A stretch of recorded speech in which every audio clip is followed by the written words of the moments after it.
தானே சொன்ன போட்டு சாப்பிடுன்னு, அதான் சாப்பிடுறேன். ஆமா ஆமா, சாப்பிடு சாப்பிடு.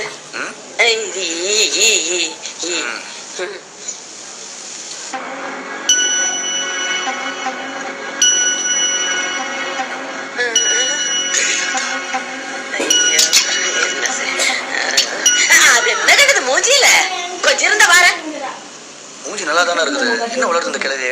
இது பாரு, இது பாரு, இந்த மூக்குல என்னமோ கட்டி மாதிரி இருக்கு பாரு. அதெல்லாம் ஒண்ணு இல்ல, சும்மா கை வைக்காத. இந்த ஊரை விட்டு போறதுதான். ஆமா ஆமா, போறதுதான்.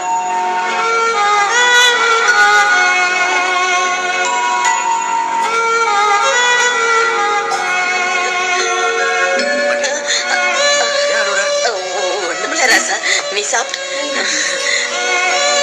பாட்டி, ஒன்றரை புள்ள உன்னை பாத்துக்கிறத விட நான் உன்னை நல்லாவே பாத்துக்குவேன். அழாத பாட்டி. நீ பாத்துக்குவே ராசா. இது எதுக்கு கண்ணாடி? சாப்பிடுமா மூஞ்ச பாத்துக்கிட்டே சாப்பிடு.